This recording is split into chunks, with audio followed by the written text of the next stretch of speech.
Greg, I have a gadgets for family exclusive rumor today. According Ooh, to, way to start off the show. yep, we're in there. We're insiders now.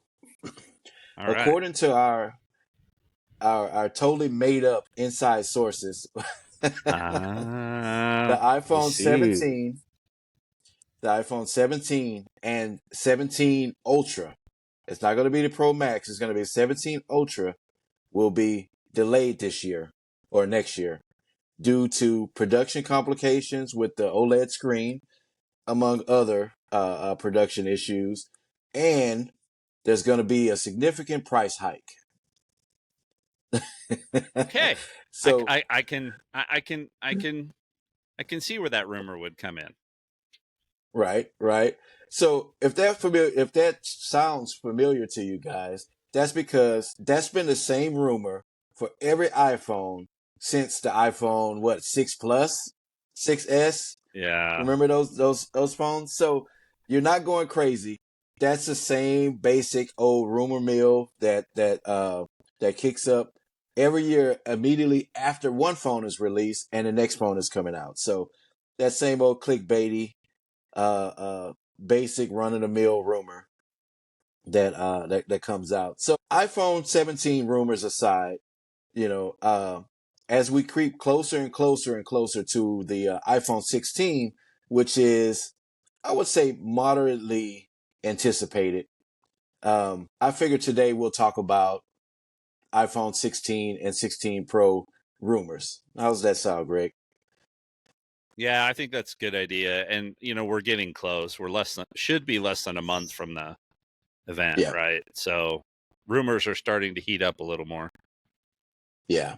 So if your first question is why are these guys saying that this is a moderately anticipated phone, I'm usually so excited for the iPhone, then you're in the right place. Today we're going to go in on all about the rumors that we heard, what's the latest news, and what are most likely going to be everything wrong, everything missed the mark, everything not as quite as the rumors say, which happens again every year. Um, Everyone speculates. Everyone says that this is what Apple's going to do, and no one knows what Apple's going to do until they stand out on that stage and say, "This is what's what." So we're going to talk about it today, and also remember iOS 18.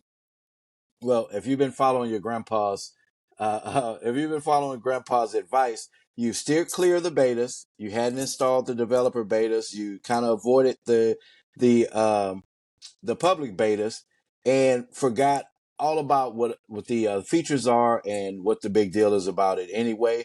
So today we're going to do a little refresher and talk about some of the biggest features that were announced at WWDC and what the big deal was anyway. So um, hit the music, Greg.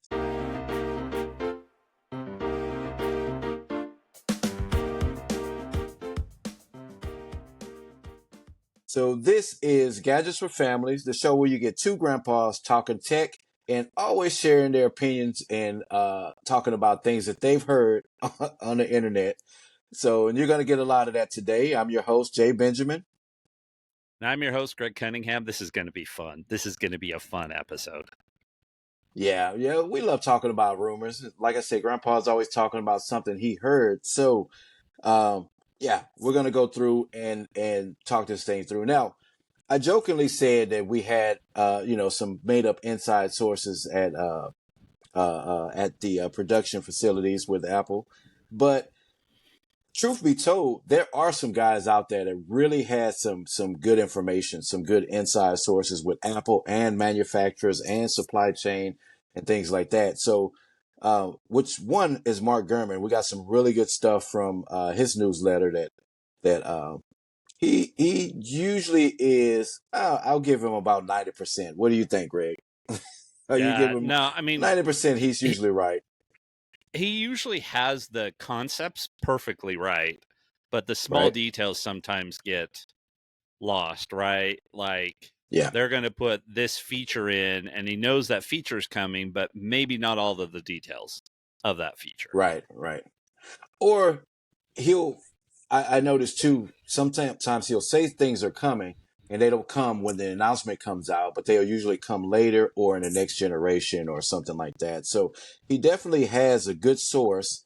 I think that balances a lot with some controlled leaks that Apple does.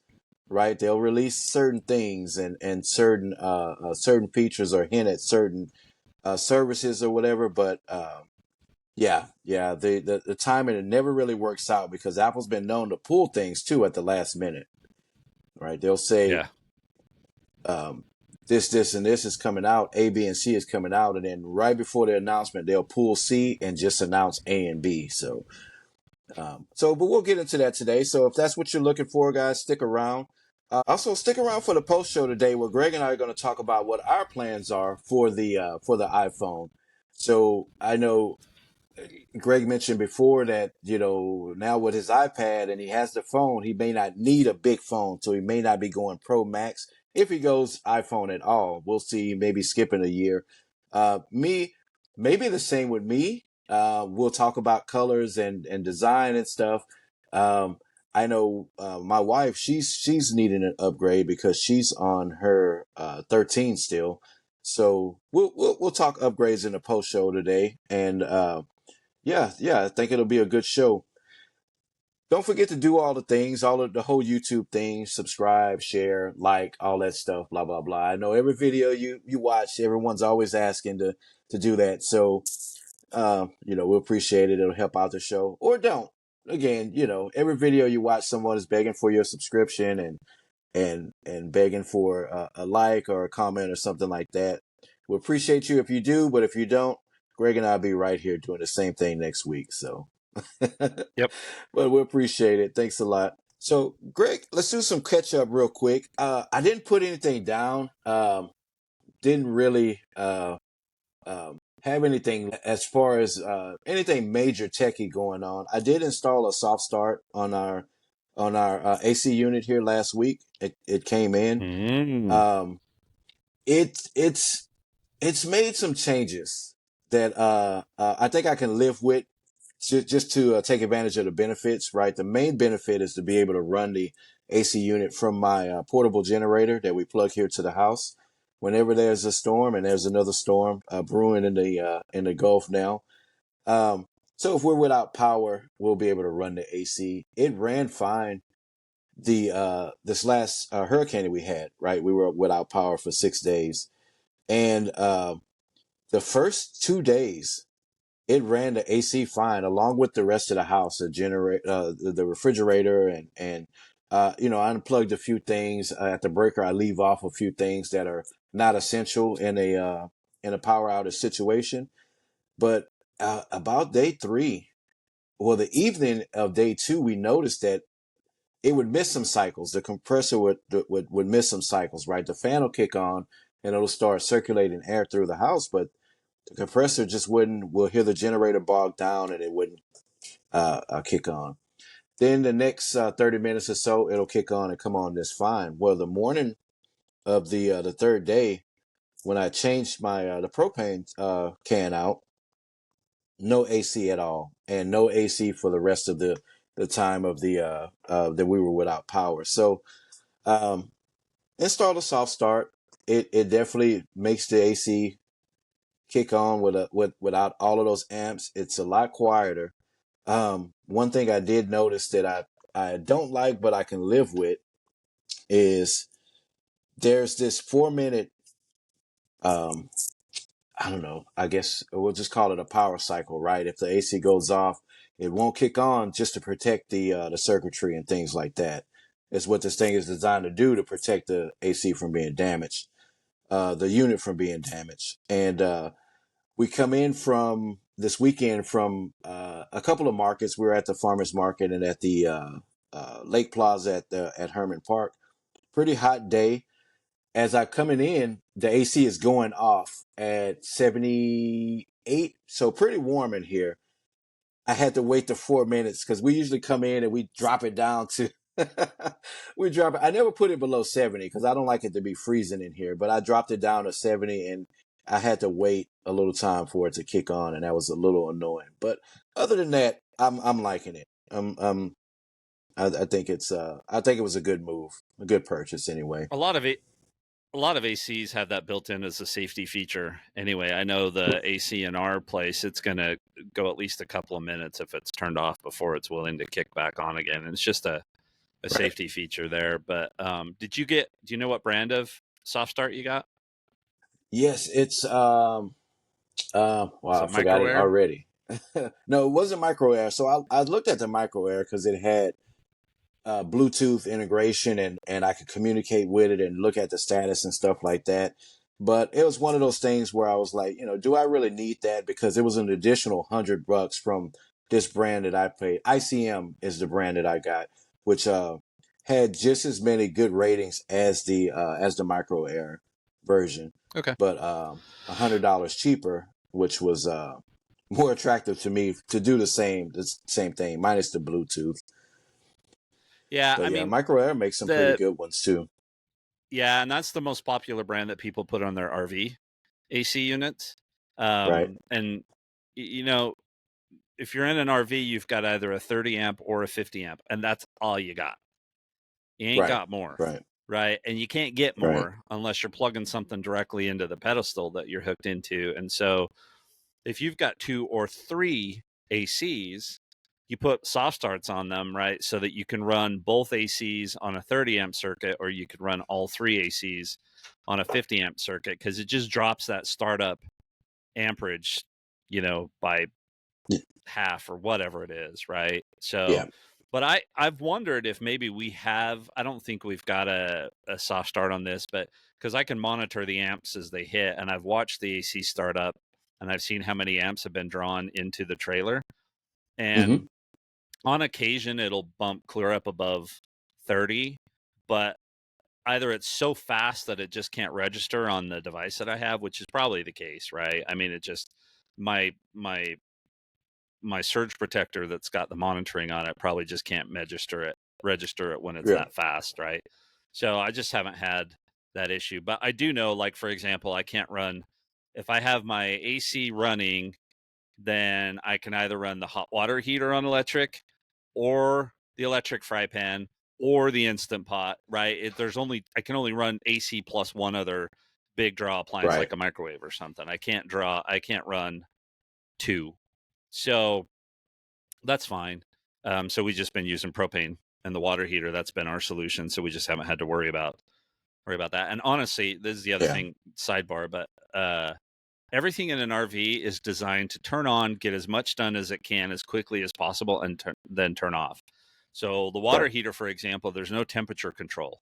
So it just goes, and it goes to crazy hot, right? Because it goes so Really hot that fast. it doesn't want to have to turn on again. So like I can turn uh I can heat it up before we go to bed, and then I can wake up in the morning and the water is still plenty hot to wash your hands, or I mean, it's not going to Wow. be for very long like that, but it's still plenty hot after sitting Yeah, overnight. So anyway, the other problem that yeah. you have, Jason, is 70 degrees on your um, AC. That's why Texas during the summer has problems with their electrical grid, because you guys are nuts and you put it down to 70.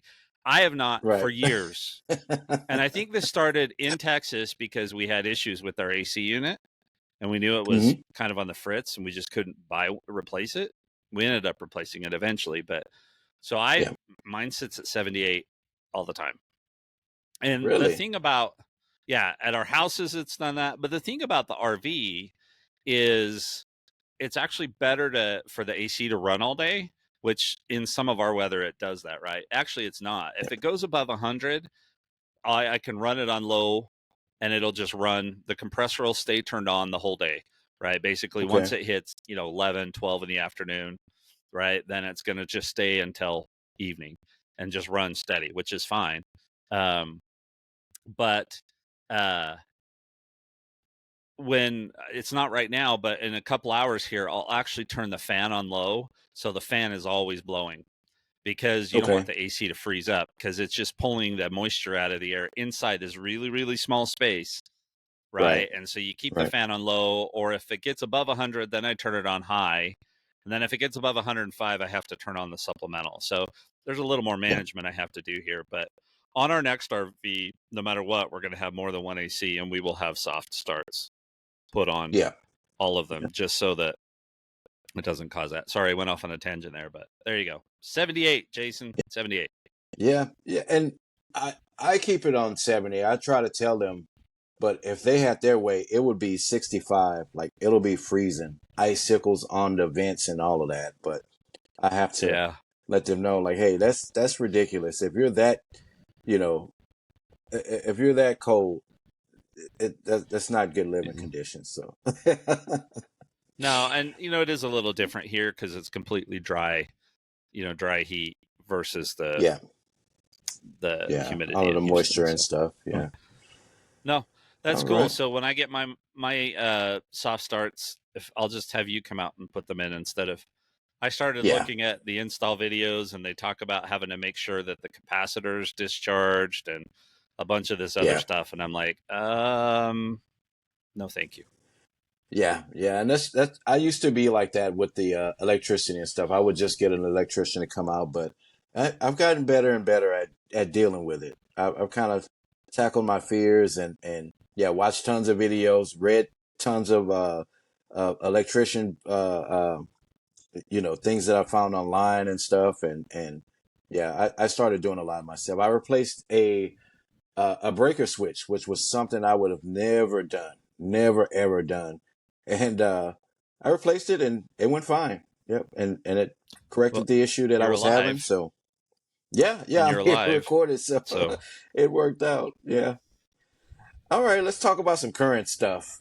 Um, the Olympics are done, and despite all of the controversy, and that was a lot. There were some things that really, I didn't really agree with. Um, Athletes competing in categories that they shouldn't be competing in, and things like that. And no matter where you fall on those issues, um, this was probably one of my favorite Olympic games of all times. It just was just seeing um, some of these athletes and following along with the stories and the things that they've been through, even with other countries, not just Team USA athletes, but just seeing and hearing the stories about some of the journeys that these athletes took to get to this um, to get to the Olympics and compete and to finally reach that podium with whatever medal that they earned, that they won was really good. This this time around, the Olympic Stadium, the facility where they used all of the track and field events and things like that, was one of the best stadiums that we've seen in years. And Tom Cruise jumped from the top of the stadium for the closing ceremonies that they had the other night, Sunday night. Really cool. We know that guy does all of his own stunts, and um, I know it may not be a big deal to some people, but that was really cool for him to jump off. He jumped off the top. He came down with all of the athletes. He shook hands and gave hugs and took selfies and all of that. He goes to the stage. This was the portion of the show where they hand off the Olympic flag to the next city, the next country that's going to host the Olympics, which is going to be in Los Angeles. I don't know why Los Angeles has the Olympics twice in my lifetime, but really weird. They're back in Los Angeles again. So he got the flag. He jumped on a motorcycle. He drove out of the stadium, and then they pieced it together with some pre-recorded footage of him driving through the city of Paris at night on the motorcycle with the flag going. He goes to the airport. He jumps on a big 747 plane, or not the bigger plane, the military one. They fly over Los Angeles. He jumps out of the plane, parachutes out. It's really cool. You should check it out. And then he puts the Olympic rings on the Hollywood sign in L.A. and uh, that officially, transferred or passed the baton off to Los Angeles. So really cool show, really cool Olympic Games, really cool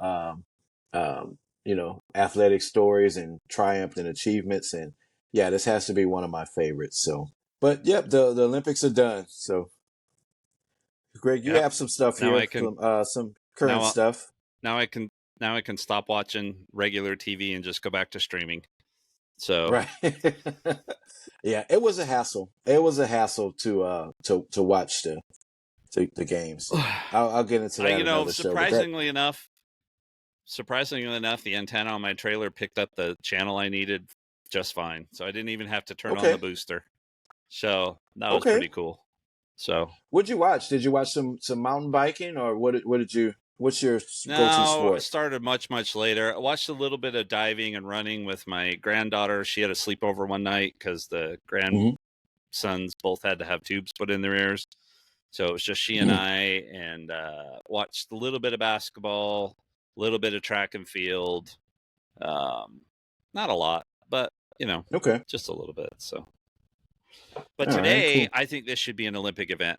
Not really, but so we have these giant palm trees. The place where we're at is named after these trees, and um, anyway, they shed like there's no tomorrow, and the seeds Right. are sticky, so they like stick to your feet or your shoes, and we get them all over, and they're hard. And I think Yep. that was why my fridge was struggling, because I think the vent in the fridge sucked a seed in, and I had to get it because I Yeah.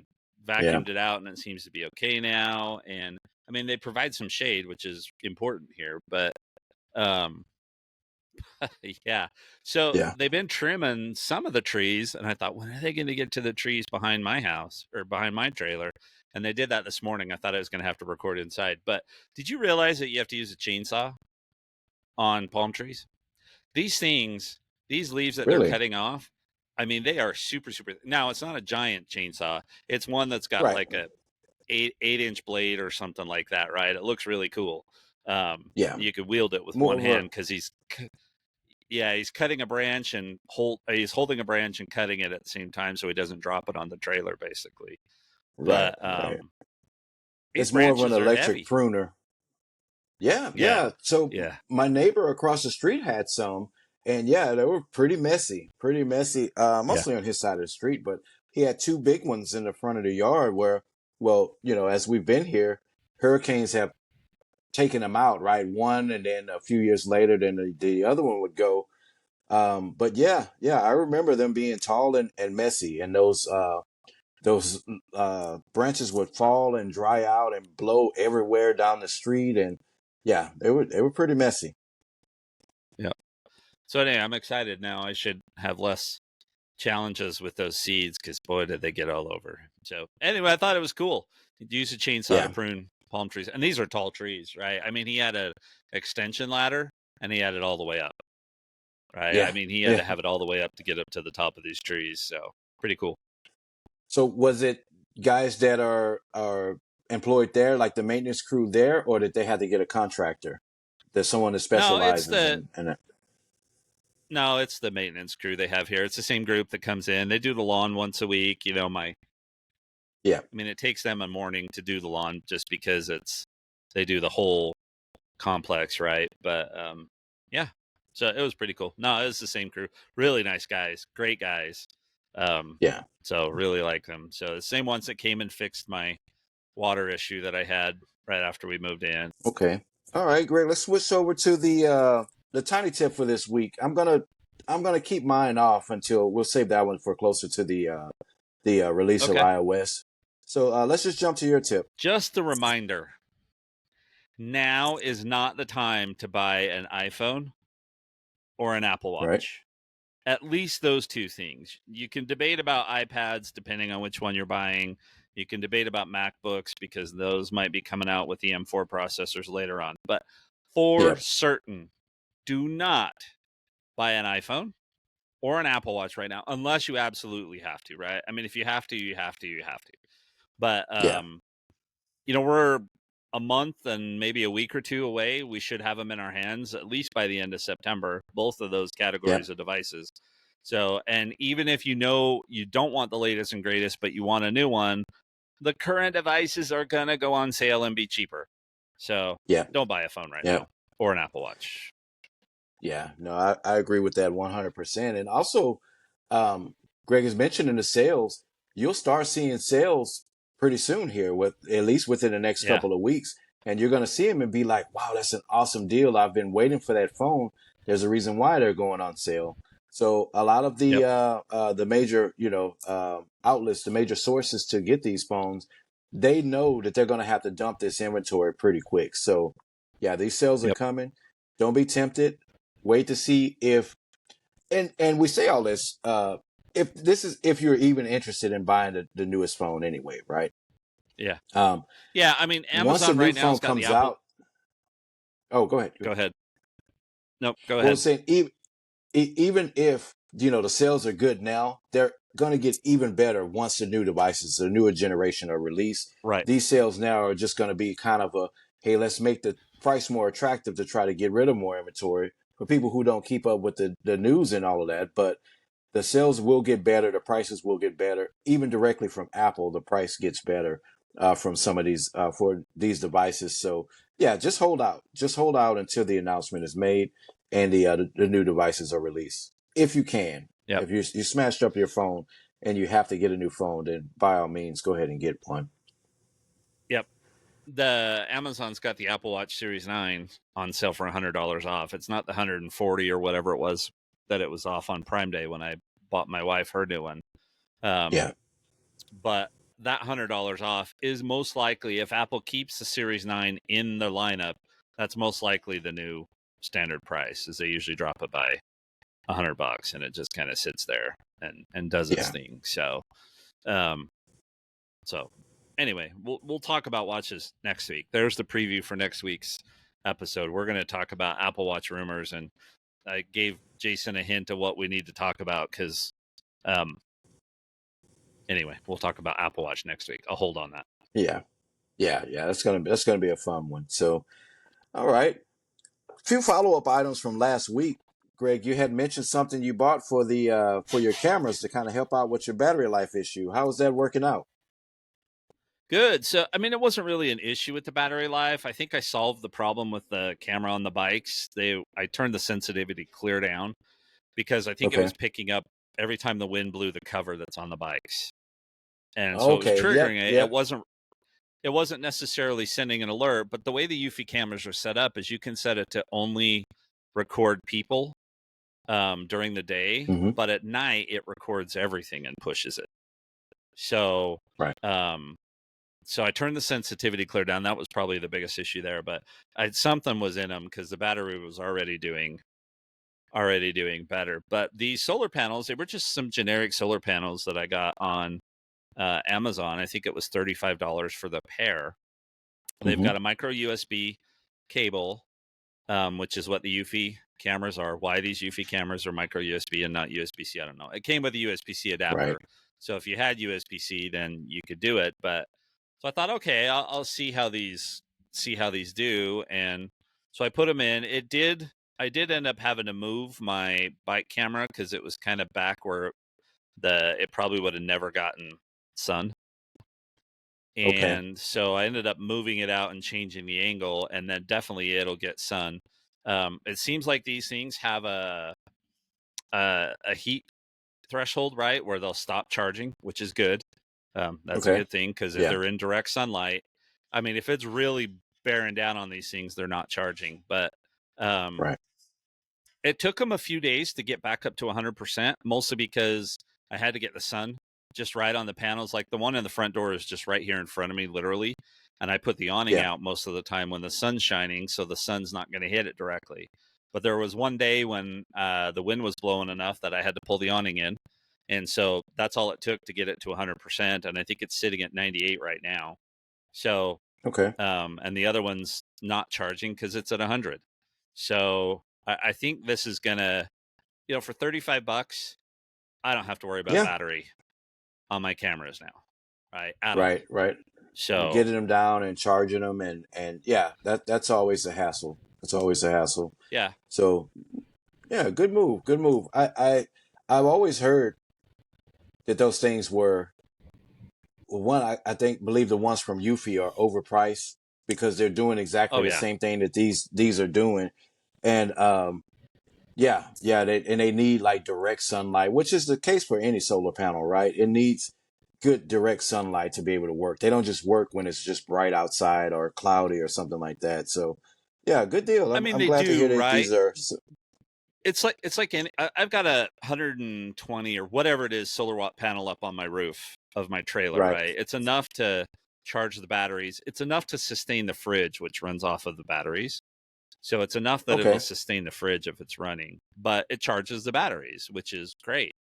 Um, they'll charge, like it says my front door camera is charging right now and there's no direct sunlight on it.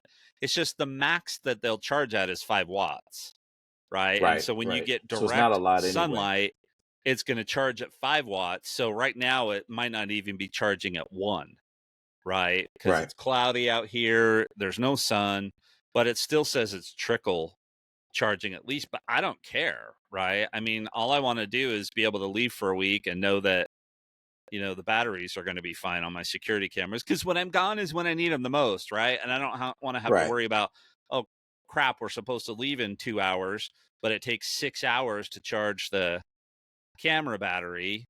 So you know what I mean? Yeah. So this is a Yeah. non issue. So I would recommend this. I mean, the Eufy cameras are still great. I haven't decided if I'm going to leave them in HomeKit yet. I haven't fiddled with that.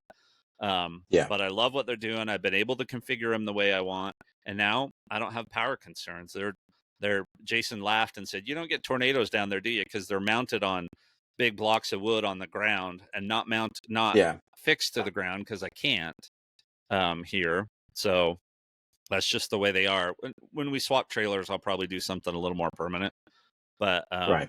yeah, they're this is exactly what I needed, and good thing I got the Amazon Prime Day pricing on it. So, and again, solar panels, Yeah. $35 for two 5-watt solar panels.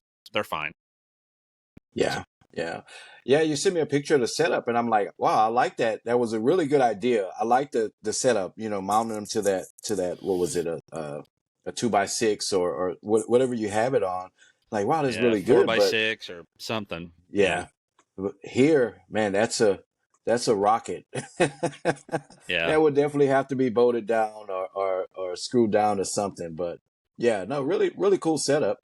Probably should paint that white, right? Is it noticeable from the street or anything, or I'm do you sure it just see is. the And the cameras?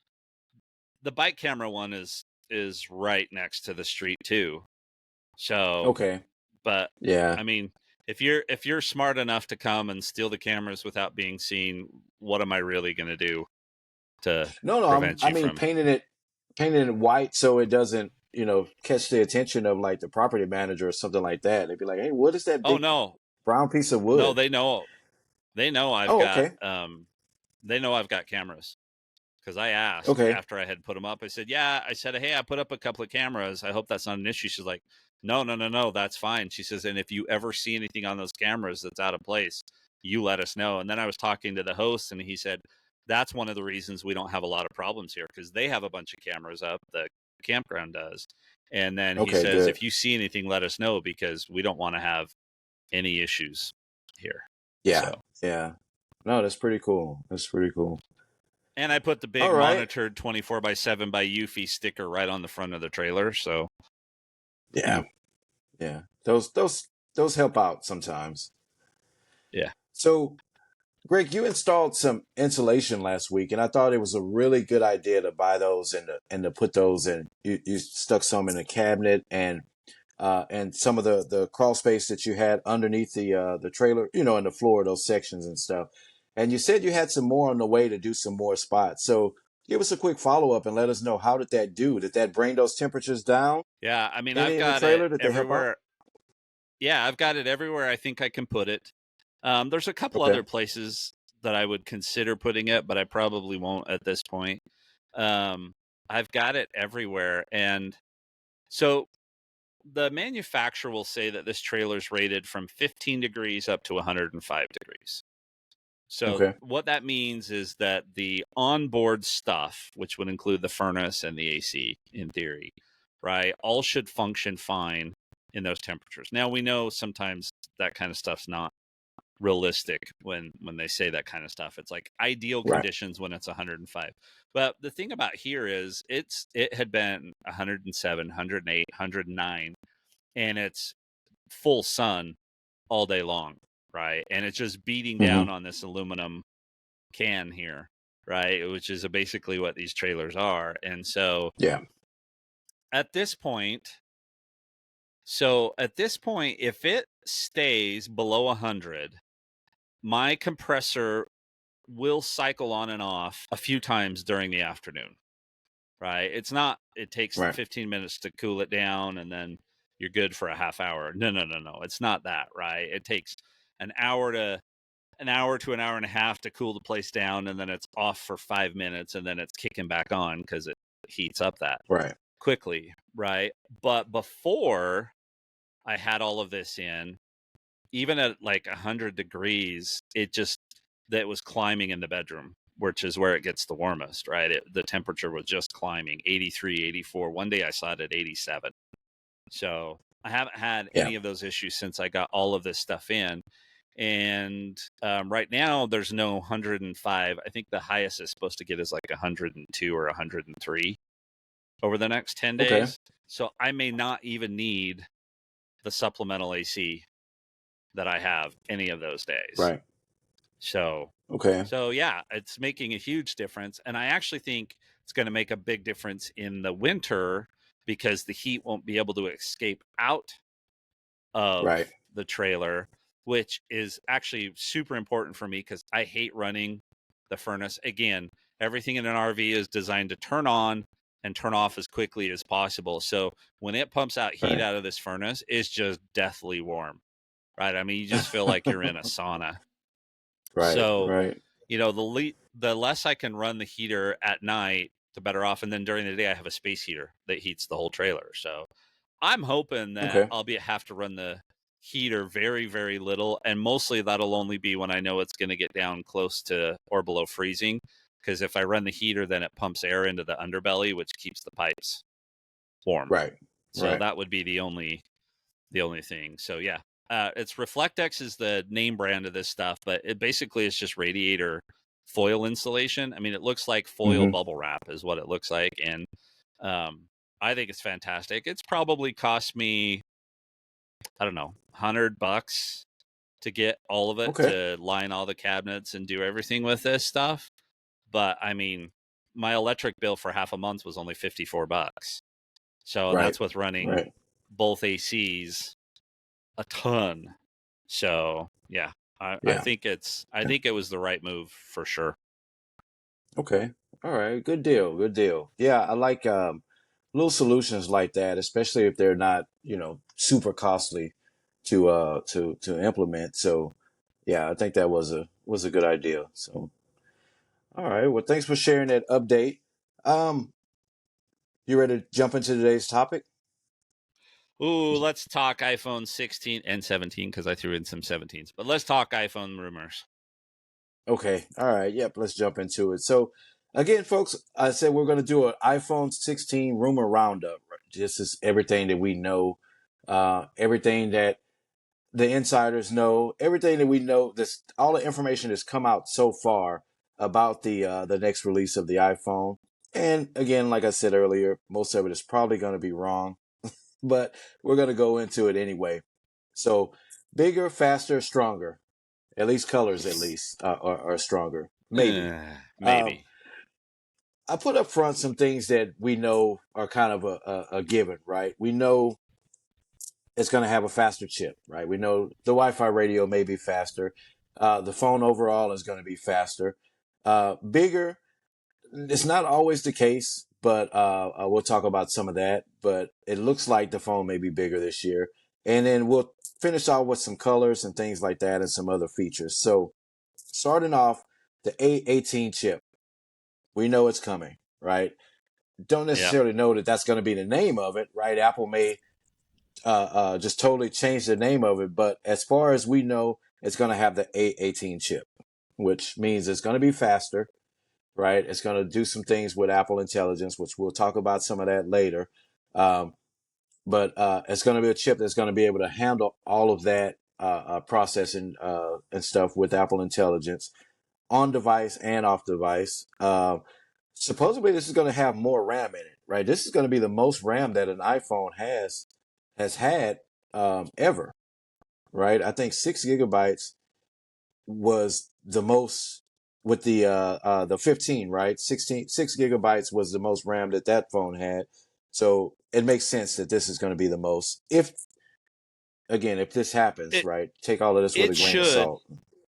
it should, Right. and I just made sure I read this right, and this was in Gurman's thing, but 8 gigabytes of RAM is the minimum required to run Apple Intelligence, which is why the Okay. 15s can't, but the 15 Pros can. So there's even a rumor about the iPhone SE coming out, a new version of it coming out in the spring. And they Mm-hmm. said that will have 8 gigabytes of RAM as well, because you can't run Apple Intelligence without 8 gigabytes of RAM right now. So unless that changes over time, we're at all Apple devices going forward are going to have at Right. least 8 gigabytes of RAM, because there's no way you're going to release a phone, a device, especially an iPhone. I don't care if it's the regular or the Pro, that can't run Right. all the Apple Intelligence features. That would be bad. Yeah. Yeah. I think that'll be a horrible move by Apple. I don't see them doing that. So yeah. So it looks like there's probably a given too is having the 8 gigabytes of RAM. It makes sense knowing that um it's a minimum requirement for Apple Intelligence. Yeah. So a bigger screen. Now, when we're talking about going from point one to point three, it's not really a big deal. But as far as screen real estate and running apps and stuff, just that point two difference is a pretty big deal. When we're talking about again something in the palm of your hand and the way apps look on that screen, going from point one to point three, 6.1 to 6.3 inches on the phone is a pretty significant change because we've seen Apple make screens bigger but keep devices the same, right? So overall, you Yeah. holding it in your hand may not be a big improvement, but them making the screen bigger would be a huge improvement. So the rumor is um, the regular iPhone 16 is going to go from 6.1 to 6.3. And then the Pro Max, which is always the bigger phone, is going to go from 6.7 currently to 6.9 inches. Now, again, this doesn't necessarily mean that the phone itself is going to be bigger, but a bigger screen. So, Greg, I put this question in directly to you because we've talked several times that you may not even be going with the Pro Max this time. And I know battery life is always a big deal for you as well as the camera, right? You need that better camera. Yeah. Um, can you deal with a bigger phone? An even bigger phone now. We're not talking about a Pro Max, but an even bigger Pro Max. Can you deal with a bigger phone this time around? Deal with it. Yeah. And we can talk about all of that stuff. Let's talk about that stuff in the post show, right? When we talk about what our plans are for phones this Yeah, fall. yeah, But if the screen gets bigger, it's not a big deal because it is what it is, right? If the actual yeah, device is getting bigger, then I don't want bigger. I really, right. really don't. Um, but but like you said, there's other factors, so that's not the only thing. So yeah, under the right Yeah, circumstances, would I deal with a bigger phone? Yes. Do I want to deal with a bigger phone? Absolutely not. right, right. So, on the other hand, I can deal with a bigger phone and a bigger screen, right? The phone now, it's because the way I carry it, I always, when I stand up, I just have a habit of sticking it in my back pocket. We know from way back from the plus phones that we used to have with the whole Ben Gate and people sitting on their phones. Just out of habit from all of these years, I know just to pull my phone out of my pocket when I'm before I go to sit down, and I'll set it on my lap or in my front pocket or something. So um, even if the phone was bigger, I still think that I can manage that. And again, we're not talking about a huge difference, right? We're not jumping up like to a Yeah. huge 7 inch, 8 inch phone. Um, but yeah, I think I can deal with a bigger one. But we'll talk about more of that later in the post show today. Um, but the next thing I've read and I've seen a few videos. So again, a lot of these I've seen these videos before where these parts leak out, these body cases leak out, and not all of these colors get announced or released or even mentioned. Um, but some nice bolder colors this year, right? The iPhone 16 is going to come in a blue, which I really like that blue. It looked really cool. A pink, or they're never called pink, right? I'm giving the basic color, right? But they're going to have an apple name for it, right? Yeah. It's going to be sun starlight blue or something like that, a coral salmon pink, or it was also a nice green. And it's not Greg's forest green that he loves so much, but it's a pretty nice green color uh that looks like, again, these are rumors, but really nice green. And then black and white, of course, has always been iPhone's Apple's bread and butter when it comes to the iPhone. You have to have a black and you have to have a white version. Both of them look really professional and can go with any case or accessory or whatever you use. The Pro Max, by the way. See, hold on, though. Hold on. I don't Okay. understand how you use the word bold with what's been leaked, because they are Well, not bold colors. They're less paisley, less Easter egg color right. That's than what I mean. the previous This, generation. They are not. yeah, They are not the green yeah, that's on the wall behind you, Jason. They are not bold right, colors. right. So I guess you're right. When I saw it, they didn't look as pastel as the current and the previous generation. That those not the iPhone, the iPads and stuff like that. Those colors are so subtle and so pastel that they look more bolder to me.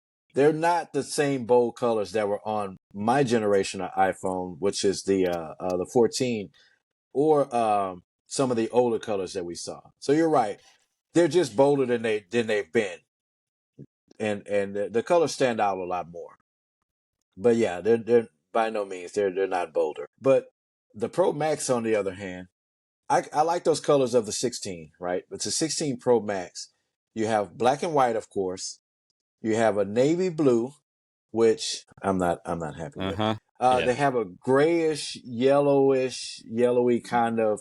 I saw a name leaked for it. It was something like desert sand or something like that. A gray desert, or yellow desert sand, or something like that. I don't know. I read it in one of those articles, and they have a rose pink, which again is probably not going to be called rose pink, or maybe rose gold, or just pink or something like that.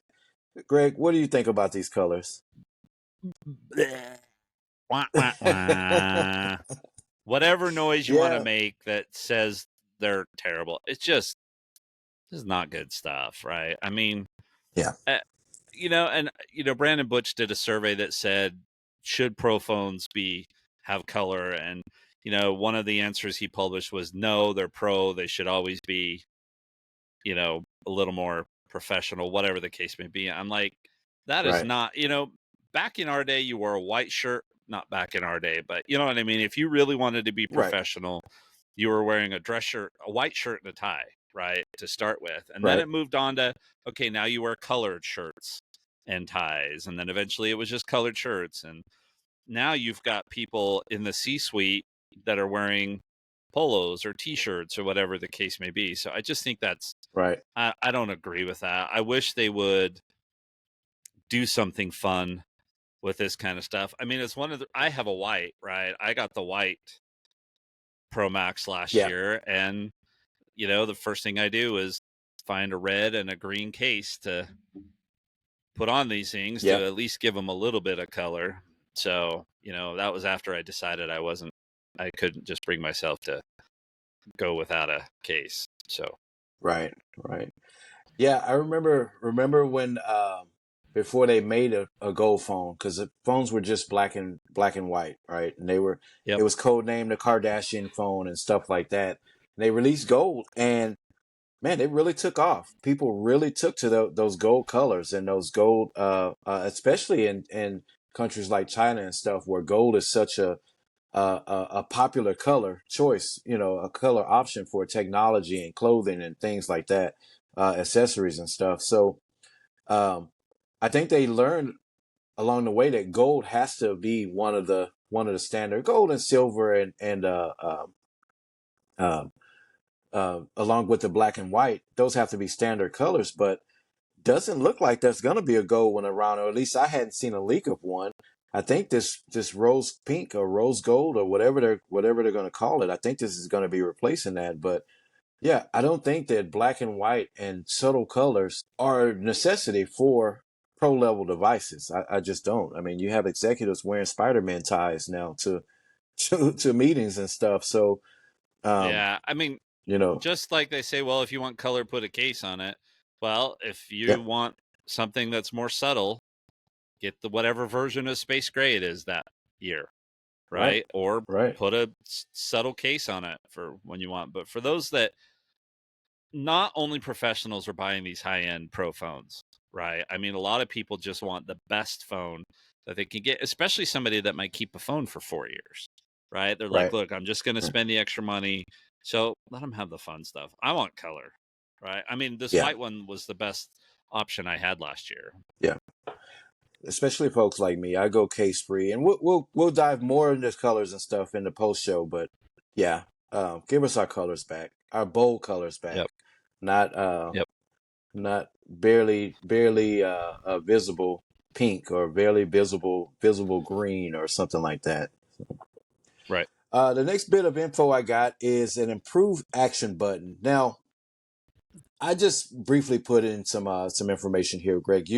You dug out actually what it does, but I just put expanded functionality, right? And I don't have Yeah. an action button, so I do on my watch, and it's pretty um, limited on the use cases that you can use it for. You can basically launch certain apps and stuff like that. There's some workarounds with shortcuts and stuff, but Greg, tell us about what you found on the on this improved action button. Or So is it even first going to be thing, called an action button? Is it still going to be called an action button because it's no longer a button either? I don't know the answer to that. So Okay. So first of all, the rumor is, and this is most of this is from Gurman, is that all of the phones are going to get all of the 16s will get the action button. And the action Okay. button today, there's certain functions like camera and sleep and other stuff that you can go ahead and use it to to activate, right? Including a shortcut. So that's Mm-hmm. great. And then that's rumor number one. The second rumor is that it's going to be touch capacitive. So it won't be an actual button. It'll just be, Apple's thing. Let's get to touch capacitive. So, Yeah. but then the other rumor here, so that's for all the phones. So the pros will still have it, but then the regular phones will get it too. But then the other rumor is that the pro phones are going to get a dedicated camera button. Now, hopefully it'll be closer. It is a little far up, especially on a Pro Max to get to Yes. that. So I use it to launch the camera, the action button. I use it to launch the camera. I actually have used it's a menu shortcut. So the first time I press it, it launches the camera. If I press it a second time within a few seconds, then it actually pops up a menu of different things I can have it do, which is kind of cool. So that's how Okay. I use the action button. But this new dedicated camera button, and again, this is from Gurman. It'll be on the right side of the phone for the pros. It'll operate like a DSLR button, so you can start to press it and it will autofocus. And then if you keep pressing it, it'll actually snap the picture. And then they're also saying that you can swipe along the button to zoom in and zoom out. So, I like the idea of having this as a dedicated camera button, and then the action button can be dedicated to something else with this additional functionality. So this is Gurman. This is the kind of rumor. I think he's probably right that it's getting a camera button and the action button. So whether the exact details are correct or not, I don't know, because they were originally going to do touch capacitive on this action button and then ended up going with the button because they couldn't get the touch Mm-hmm. capacitive to work quite right. So yeah. So those are the Yeah. rumors. I'm actually pretty excited for this. We'll have to talk about in the post show whether I'm excited enough that this would make me upgrade. But yeah, I think this is a good move forward. Yeah. Yeah. I like that, and I can deal with or I can make use of a dedicated camera button because I'm always getting my camera out, and I like that shortcut at the bottom of the screen. The in the bottom right where you can tap and open the camera up. But an actual physical button, even if it's capacitive, yeah, I think that'll make that the process of pulling out your camera and having to film something really quick a lot easier. Yeah. Well, and remember too that those shortcuts for the flashlight and the camera on your lock screen are being enhanced this year along with Control Center, right? And so Right. you'll actually be able to program those to do other things. So now if you've got a Pro phone and you've got 2 buttons and a place for 2 shortcuts on your lock screen, there is a lot you can get your phone to do without having to get into the Yeah. operating system itself. Yeah. Having to unlock it and go to the home screen and all of that. So yeah, you're right. So with that in mind, a quicker way to take pictures, the actual camera itself, we know always that's kind of a gimme is in the Pro, the camera gets better and better every year. But there's also some redesigns and improvements to the regular iPhone 16. So uh, one, there's going to be a smaller camera bump. I wish this thing can go back to zero. Right, I put it here. Make cameras flat again, because the camera bump in all of these devices, including the iPads, it's really, and I know these devices are getting thinner and thinner and thinner. That was the reason why the camera bump was flat, because the phones were so thick. All of the camera functions and lenses and stuff were inside of the body. I get that. Phones are flatter now, or thinner now, so the cameras have to stick out. But there's some brands of phones that still manage to keep those powerful cameras inside of the housing of the body, right? The case of the phone, the chassis of the phone. Um, well, we know that that's not coming, so I'm not going to Yeah. go in on a rant about that. So the camera bump Yeah, is but still going to here's be the there, but smaller. yeah, I would rather they thicken the phone. I don't want them to compromise on the quality of the camera. And what we don't know is with all the Right. technology, and remember in the Pro Max, I've got that 5x zoom, right? Which is Yes. the telescopic zoom or whatever they ended up calling it. I can never remember, right? Because they put some fancy name on it. I don't want to Right. compromise on the camera quality. I would rather have the phone just be a little bit thicker, because I don't think the phones are too thick, right? I mean, if you made Yeah. my iPhone that exact thickness of that and just said, yep, guess what you get? Yeah. 50% more battery, right? I'd be like, I know it'll be Yeah. heavier. I get it, all that kind of stuff. But I don't want a credit card thin Yeah. phone, right? I'm going Right. to Right. destroy that thing.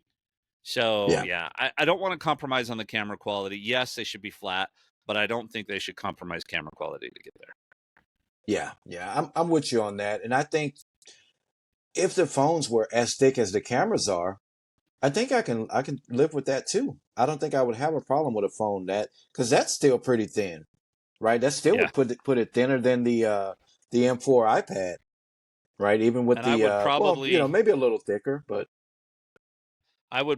still that would probably make it easier for me to not put a case on it, right? Because then the case actually adds the additional thickness and stuff like that. But yeah.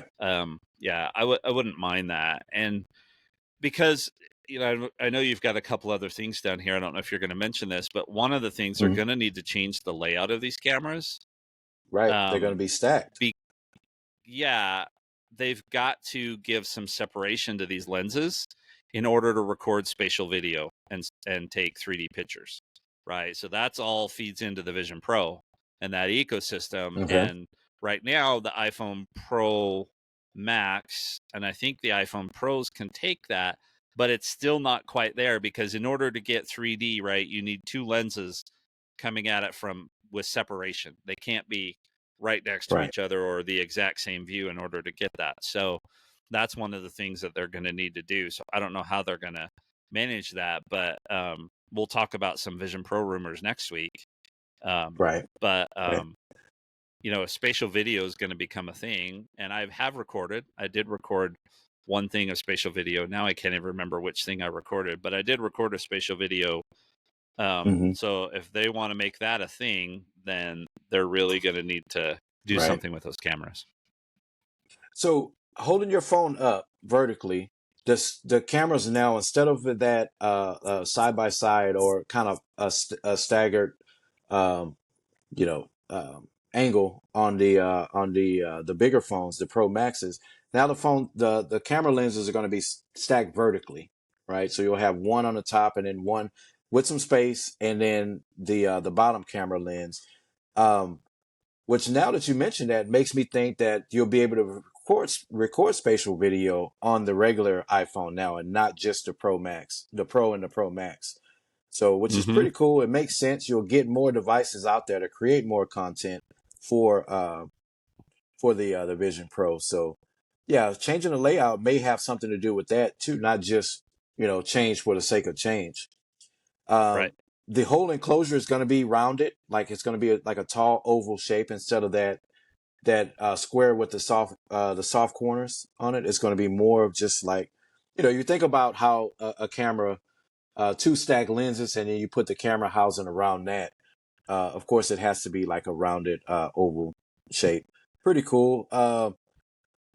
All that's going to come with the normal camera improvements, right? It's going to perform better in low light. It's going to snap pictures faster. It's going to have more range on the zoom and stuff. All of those are improvements that's been in every phone, every iPhone since they added a camera to the iPhone. So expect those normal camera improvements. Expect those super camera improvements for the iPhone Pro Max, right? Because those jump leaps and bounds over the previous generations. Um, we also going to expect some more, you know, pro level camera features, right? Like the studio. What do they call that when you can remove the background The from cin- the? the cinematic. Oh, you've got Yeah, cinematic mode for video. You've got the ability to do that editing and stuff, but that's Apple Intelligence right. going to be now, right? Some of that's going to be Apple Yeah, Intelligence. So yeah.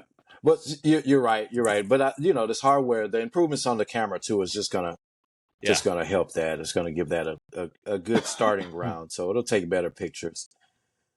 Um, battery life improvements. We talked briefly about this last week. Not really a huge deal when you're looking at the numbers, right? A 6% increase for the iPhone 6, a 8.6 increase for the iPhone 6 Plus, the 16 Plus. Yeah, not huge numbers, but man, under the right conditions, these can translate into an yeah, extra hour and a half so of battery life improvements for these phones. So um, yeah, this is a big deal. I just don't think that most people realize that it's going to be a big deal until for the most part, it's probably not, right? If you're used to going through the day with your Wi-Fi and Bluetooth radio on, you make tons of calls, you're looking at videos and all of that.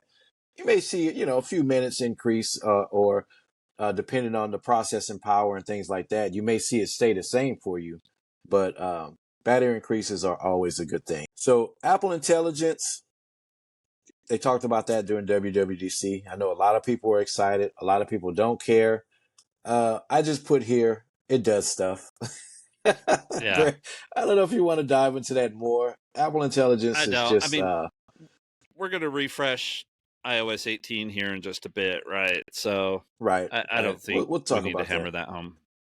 Yeah, but we do know that the iPhone 16 and 16 Pro, iPhone 16 Plus, we know that they're going to have Apple Intelligence. So, that's all. That's all part of the refresh cycle. Yep. Greg, here I see you added a new iPhone I SE added in early I added a 2015. couple So here. Yeah. New I thought that iPhone this was SE going next away. gen. Now, I sounds I like they're thought going they to were come out done with with it. one. Yeah. Okay, Sounds like it's coming out. Gurman said that the goal is to get the pricing just right. But yeah, if they can put 8 gigabytes of RAM in it, but the pricing is low enough, that's an amazing phone to be able to do Apple Intelligence, right? right. So they said they're targeting spring. They've done that before, brought out the SE and new colors in phones. That was when my, um, anyway. The So colors. Yep, that one year, I think I ended up buying that forest green one. It was in the spring, and I had waited all that time, and then went, "Oh crap, I got to buy the green one." So, yep, um, so yeah, early 2025 for the iPhone SE. But then there's already rumors about the iPhone 17, and a lot of the rumors, which happens every year. This year's not going to be a major redesign. Next year will be bigger. You want to hold off. Whatever, right? yep. Buy the technology when you need Every it, year. except for don't buy an iPhone right now. But um, two rumors about next year. One is that there will be a foldable, and then I don't know how credible that is for next year, but they're definitely working on it. But then Gurman did report that, the Mini, which is what my wife has, she's going to be sad when she has to replace that, which we can talk about in the post show. Mm-hmm. The Mini didn't sell. It was a commercial flop. And then the Plus, from what everybody can tell, has also been a flop, right? Especially where it was only Right. $100 different from the Pro phones. And so this new iPhone 17 Slim is, or as Gurman called it, is an Air version of the iPhone 17. So it would be somewhere between the 17 and the 17 Pro. Okay. So, he said the sales pitch will be like, if you want something a little snazzier, but you don't need the performance or the screen size or whatever of the Pro phones, this will be the phone for you. So I don't know what all it means, thinner, whatever. Eventually that'll lead to yet another. We just talked about phones don't necessarily need to be thinner, but there you go. So that's the rumors for next year. So, and some of that'll play into, what we decide to do this year too. So, Right. Right. So an Air, for folks who don't remember, because it's hard to tell now, and if you wasn't into technology as much when the heydays of these Apple devices, you look at the Air, you don't know the reason why it was the Air. So the Air version of these products was always thinner and lighter, yet just as powerful as or more powerful than the entry level device. So you take the right. MacBook, right? You had the MacBook Pro, which were a lot bulkier and heavier back then, right? Heavier battery, a thicker chassis and stuff on them. You had the regular MacBook, which was like, the entry level, and the Air was right in between and super thin, super light, ultra portable, but still had some pro features in it and still had some regular MacBook features in it. It fit right in between. Same thing with the iPad. They had a thicker iPad, or I believe it was the Retina iPad, right? And to get that Retina screen, that HD screen, the body was a little thicker. It was really heavy. Well, we had only had what 3 or 4 generations of iPads then. So I believe it was 3. This was like the third one. And it was the heaviest one, right? Everybody was, oh, Apple's going the wrong way. This iPad is heavier. You hold it in your hand. It should be lighter. It should be thinner and all of that. And boom, they hit us with the Air, which was a lighter, thinner version with the HD screen, the Retina screen on it and all of that. And, actually, this was long before the pros. We didn't even know that there were going to be pros around that time. But Air meant that it was going to be lighter and thinner, right? Now, they have an iPad Air, they have a MacBook Air, and all of that. And there's no thinner, lighter about them, right? They're just as heavy, just the same size as their pro devices. Although some of the features are stripped out. So when I hear iPhone Air or an Air version of it, I'm really expecting it to be lighter and thinner, right? I'm really hoping that they get back to that, making the Air version of these devices lighter, thinner, um, still packed with features and stuff, but not $100 cheaper than the Pro version of that, right? If they come out with a 17 Air, and the Pro version is $1,300, I don't want to see an $1,100 or $1,200 Air. I would expect that to be in the $800 to $900 range. You get what I mean? Yeah. And Yeah, I absolutely.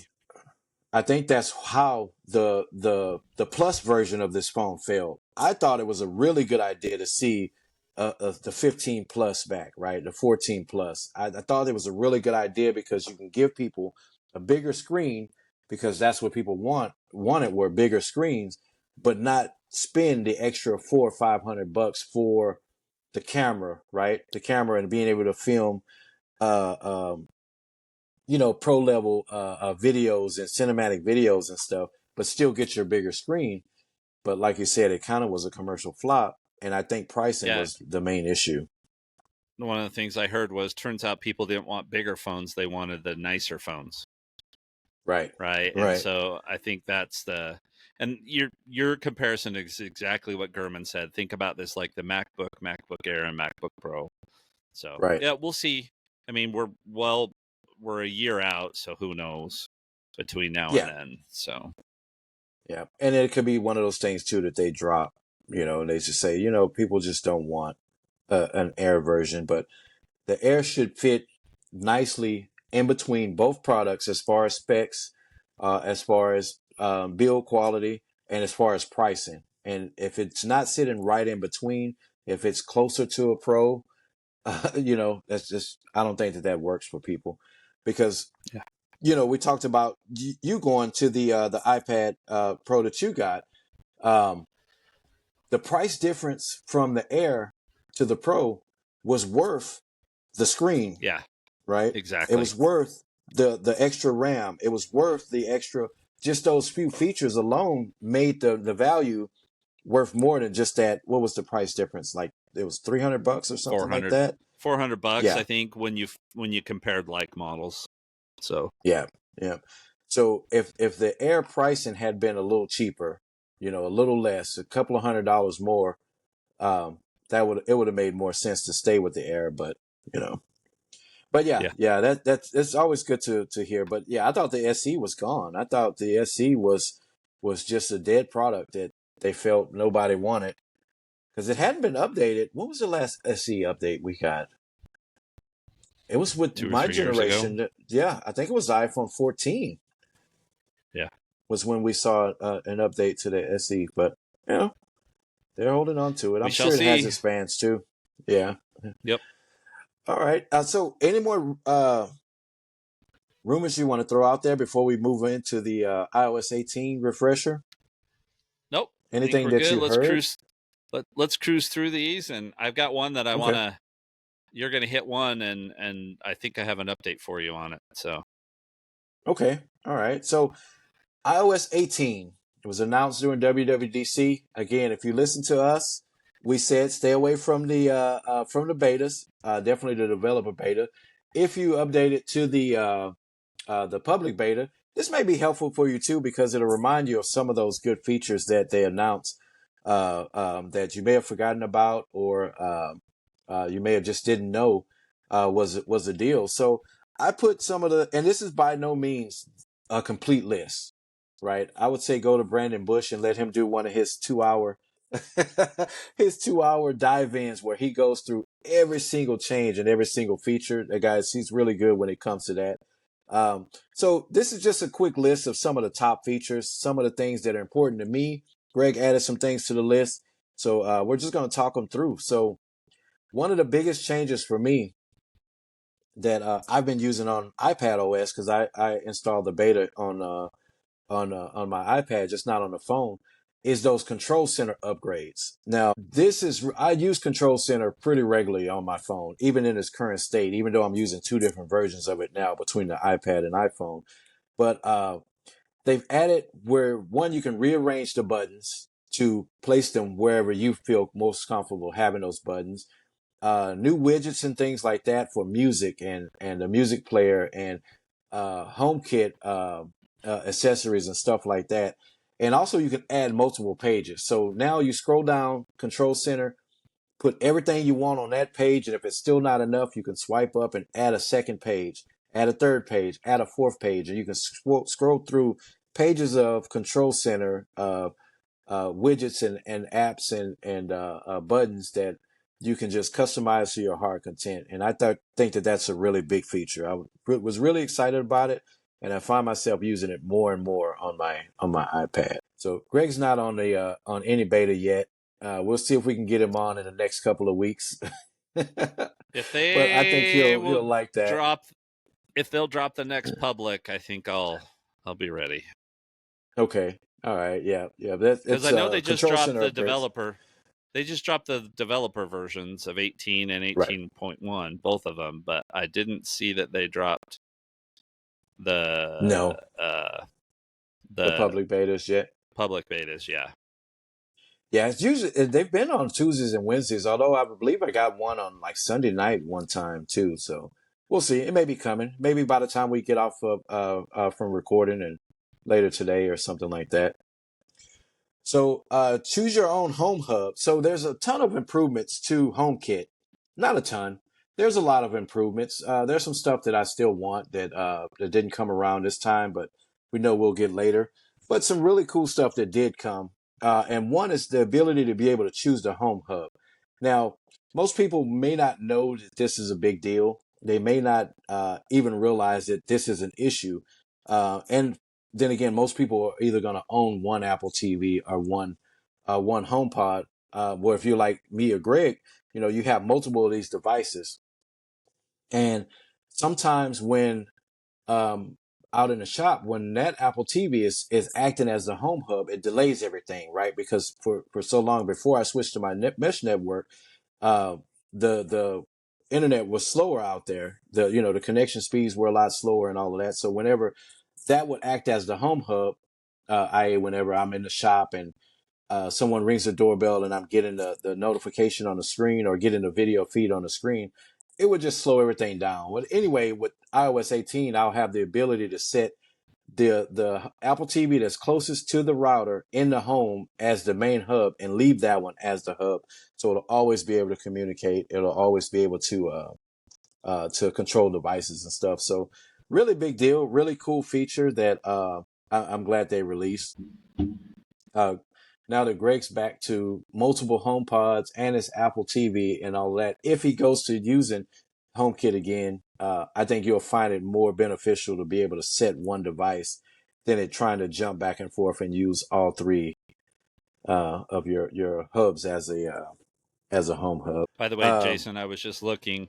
What I can see is iPad and iOS 18 Beta 4. They just released Developer Beta 6. So I'm assuming 5 should be coming. Okay.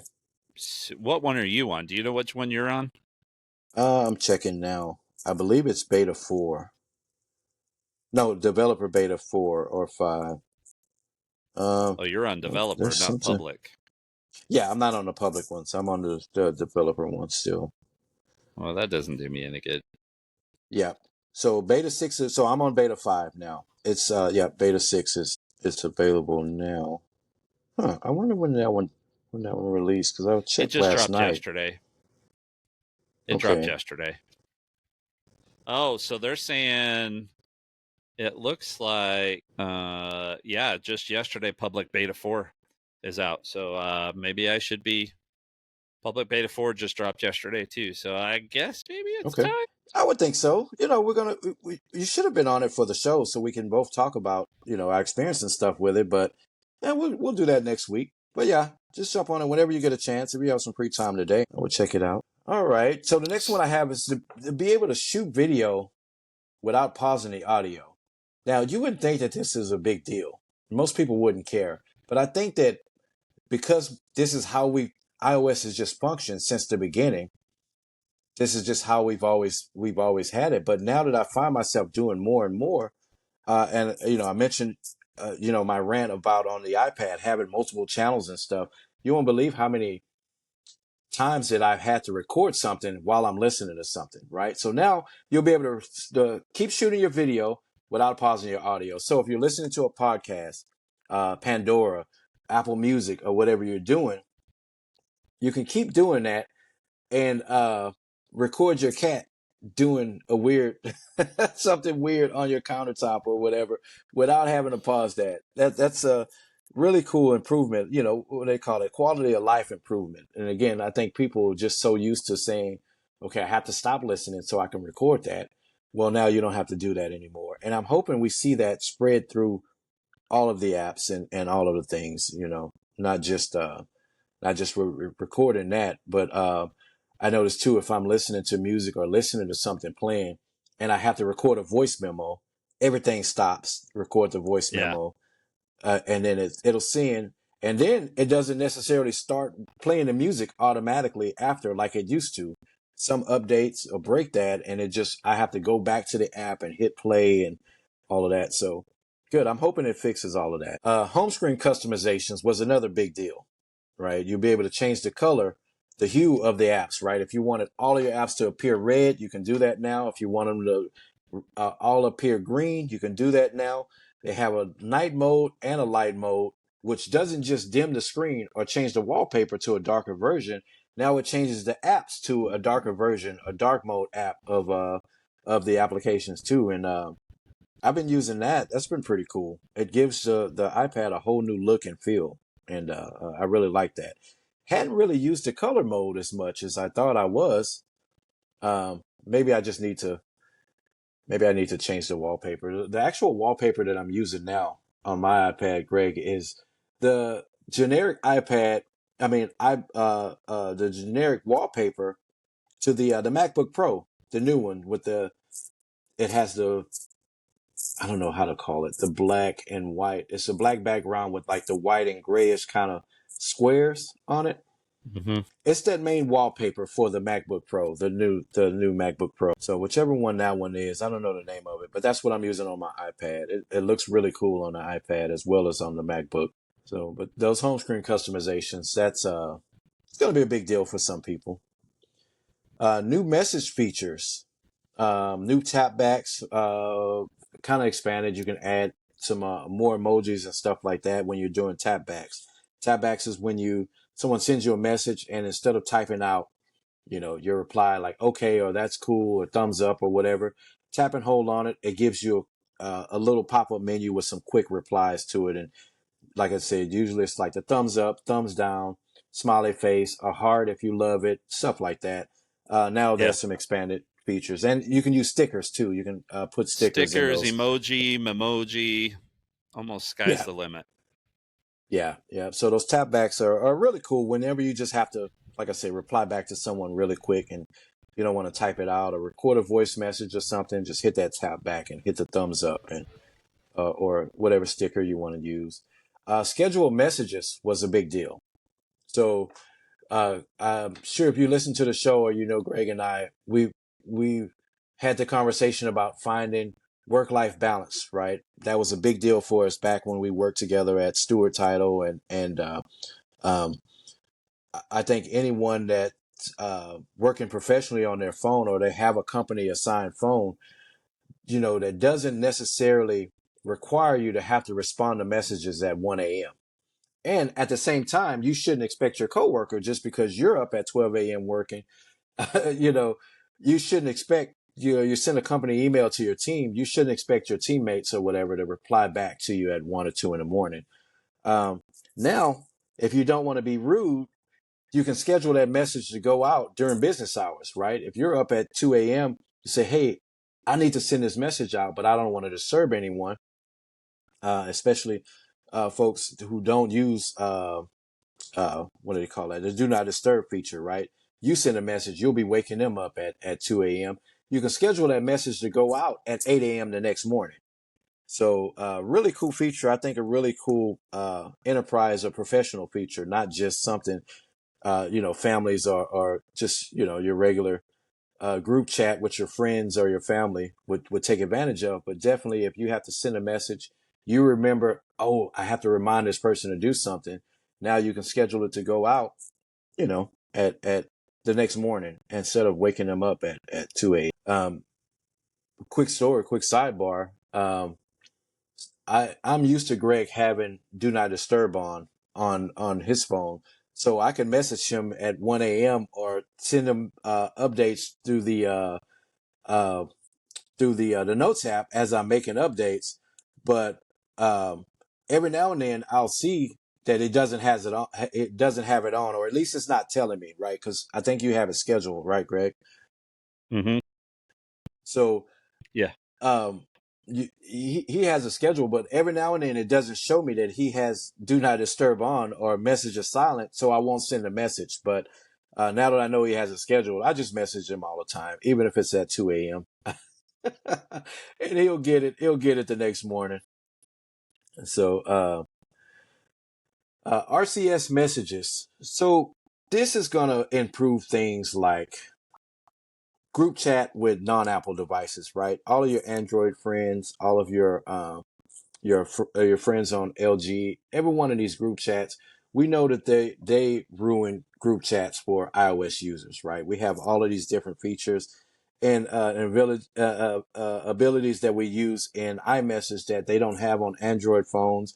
And whenever you're in a group chat with your family members and folks who don't have iOS devices, it kind of ruins everything. So this RCS messaging upgrades is going to kind of improve things, right? Kind of make things more uniform. Still won't have some of these really cool like tap back and stuff like that. Um, check in Some of it, and things like some that. of it Yeah. will. Yeah, check in it won't, but some of that stuff is going to. There's a one of the things I noticed on some of the stuff I've been watching, because some of my streaming stuff does have commercials, is WhatsApp's got a big commercial out right now that talks about the we just had a family member switch phones and now everything's gone green and pictures are blurry and blah blah blah blah blah Yeah. blah blah. And so WhatsApp's trying to push, just use WhatsApp. So Yeah. yeah, I'm excited for this because I've got one family member, one of my kids that's on an Android phone, and then my in-laws are on Android phones. So it'd actually be nice to solve some of those problems. Right, right. The writing's on the wall for WhatsApp because once Apple and Android and Google get on the same page and these messaging features and stuff become more unified, more uniform across platforms, um, I think people will see less of a need to use third party apps than those. I know for Yeah, one, I don't like to use so many apps to do the same thing. I already use Google Voice for certain amount of things, and I talk to certain family and certain friends and stuff. And then everyone else with an iPhone, we use iMessage, even if it's not to a phone number, it's to my iCloud account. right. So I'm already at least down to two. If I can get that down to one, I would definitely do that. Revamp photo apps. I'm not convinced that I really like the changes. I don't think that they're bad changes. I just think that they're, for me at least, seem like just changes just to make changes. Um, I think another reason why is because my main photo manager is on my iPhone and I'm not on the beta yet, right? So when I do view it on my iPad, it's just pictures from the phone, and yeah, I'm not convinced I like it yet. Although I see good things in there, just not really for me.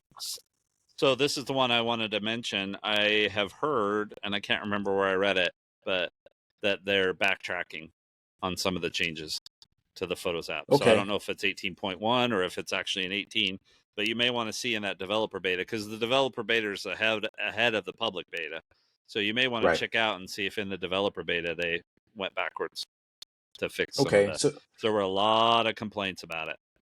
yeah, I know they changed the scrolling through the different albums and stuff, or horizontally, right? They switched that back to vertically on this the last go around. So they may have changed even more. Yeah, I wasn't sure if I liked it. It just seems like changes just to change things, just to give it a fresh look, and a lot of people don't usually like that. Leave it the same until you totally revamp it. The new password app.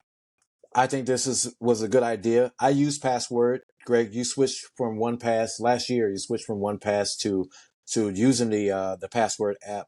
Well, passwords in iOS, but now it's a totally separate app. So you can go in, manage these passwords, share them with families, make shared groups and stuff like that is really cool. You can pick which passwords are in that shared group and things like that. So it's a standalone, totally separate app, and yeah, it looks really good. I like it. I like it. It always worked fine. It always worked great. But now it's you don't have to dig through settings to find um, where to manage these passwords and stuff. Being able to tap to send cash with Apple Wallet. So there's a couple of improvements to Apple Wallet, but being able to tap cash, I can't wait to Use try your it Apple out. Cash card, right? The Yeah, and then to send Apple Cash from one phone to the other. right. Fine with my family, but not so much with total strangers because you're having to share your personal number with people out in the public, Right. to send cash. But now being able to tap that and still stay anonymous, to a stranger. And again, you're making a purchase from them. I notice this a lot with a lot of the ladies that bake because I'm always buying cookies or brownies or muffins or something like that. And a lot of these small businesses accept Apple Pay, and they have to put their phone number that's attached to their iCloud, right? which is their personal phone number, on the table, displayed out and stuff like that, just to be able to accept these payments. I can't wait to tell someone you don't have to have this number anymore, your phone number. Let me show you how to be able to just tap your phone and accept payments and stuff like that. With the Apple Card and Apple Cash and transfer money. So again, not a big deal. Me always having to loan my nephew a gas money every week. I always Apple Pay him. I have his phone number and stuff anyway, so not a big deal when it comes to stuff like that. But being in person, making purchases, if you just want to buy some cookies or something from a small business, now you'll be able to tap your phone and not have to exchange personal information. So really cool. Mail upgrades. I saw that it says later this year. It's not even in beta one, from what I understand. But there's some mail upgrades. So it's coming out later. We're not going to dive into all of the details, as well as all of these updates to the other things. We'll just breeze through them really quick. They got updates to Safari. Of course, you'll be able to hide things that are annoying on the screen better, like to be able to focus on. So it's not necessarily an ad blocker, but you can disappear, for lack of a better terms. You can hide different elements on the screen that are annoying to you. Um, Improvements to maps, improvements to notes, always a good thing because we use notes. Gaming modes, and a whole lot more. Like I said, this is not going to be a complete list, but this is just some of the standout features that I thought were going to be, a really big deal with iOS. Greg, anything you wanted to add to it? No, I don't think so. I'm gonna think about putting the betas on today, and Yeah, we'll see. yeah. All right. Well, then we can wrap this up. That's the show for today. Stick around for the post show. Greg and I are going to talk a bit more about what do we think about the new phone. What are our plans on as far as purchases for the families, recommendations. If we're going to recommend it to anyone, we'll talk about that more in the post show. But thanks for listening. Again, this wasn't a complete list of iOS features. But these are the main things that we thought were going to be, good enough to mention. Just a reminder about what's coming in the future. The beta usually comes out, mid to late September, around the time where the new phones are going to be released. Again, that's usually mid to late September. But again, take that with a grain of salt. Apple usually does what they want. They won't sell a product or release a product unless they think that it's ready. So if there's any delays, last minute delays, then they'll definitely push that phone well into October if they have to. Um, Another thing too with the rumors, take all of those rumors with a grain of salt. No one knows what Apple's going to do until Tim Cook comes out on the stage and says, "Hey, this is it." Hello. Right? Yep. Hey, that sounded more like him. You're improving. You're improving with that. So yeah, just keep in mind that a lot of these insiders and stuff like that, they'll have controlled leaks and things like that kind of they kind of put out there to gauge people's reaction on things. But uh, once the announcement is actually the presentation is actually done, that's when we'll know everything is you know um, everything announces what's going to be the actual features and stuff like that. So thanks for listening, guys. Stick around for the post show, and we'll see you next week. Greg, you want to close us Yeah, out? join us next week. We'll talk a lot about Apple Watch, maybe some Vision Pro, maybe some iPad, but I think we'll talk a lot about Apple Watch next week and see how that goes. Rumors for the upcoming event. So thanks for joining us today.